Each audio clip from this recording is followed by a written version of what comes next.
Hey guys, and thank you for coming to another Tuna video extravaganza. Today I wanted to talk to you guys about something that is very near and dear to my heart, which is life drawing. Life drawing is really nice because, in my opinion, improvement is guaranteed as long as you continue to commit to the practice of looking at things and drawing what you see. You're inevitably going to get better as time goes on. Case in point, when I was very briefly in art school dropout 2 times by the way, I was able to see my classmates who had gone from basically never having life drawn before to like at the beginning of the semester to at the end of semester being like on par with many established life drawing people. So in my opinion, here are the most important things to keep in mind when you're doing life drawing.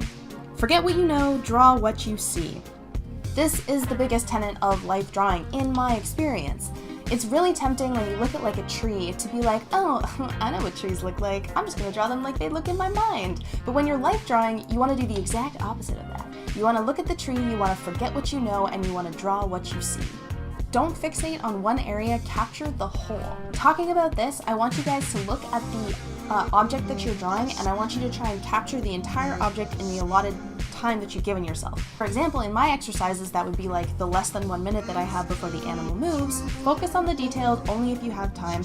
Mostly focus on capturing the entire experience. Plan your composition. I want you to visualize the lines on the page before you actually put them there. This may involve measuring distances and comparing, like if you're drawing a face and you draw the eye, then you draw the nose, like even if you're looking at the subject, you want to make sure that in the context of your illustration, the placement makes sense. And in this technique, it's all about economy of lines. So you don't want to be doing like a lot of sketching and doing lots of little lines to try and lay down or to try and like build what you're drawing. I want you to make strong, confident strokes that may be incorrect in terms of like perfect anatomy, but they have more of like a gestural quality to them. And on that note, there is no erasing. I'm pretty sure that in all tenets of life drawing, you're discouraged from erasing what you put down on the page. But again, that's gonna help you to learn to trust yourself and to learn to put your lines down more efficiently. My suggestion is to switch to pen or any sort of permanent material when you're working.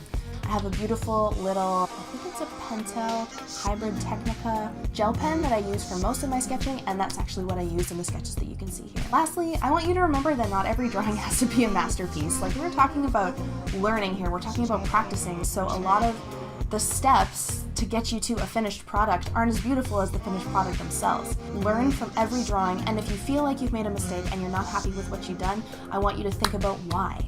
I hope you've enjoyed hearing what I have to say and taking a look at some of the life sketches that I've done. In my opinion, the best thing that you can do for yourself to get more practiced in this technique is to go out and find a class. If you have somewhere near you in the community where someone's putting on life drawing lessons or is bringing in a model for a bunch of students to sketch, definitely seek those out because instructors can give you some wonderful feedback. But that being said, just taking your sketchbook out into the world and getting your hands dirty is just as good as taking a class.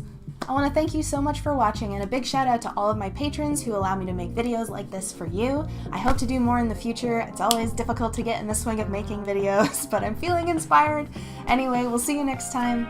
Bye-bye.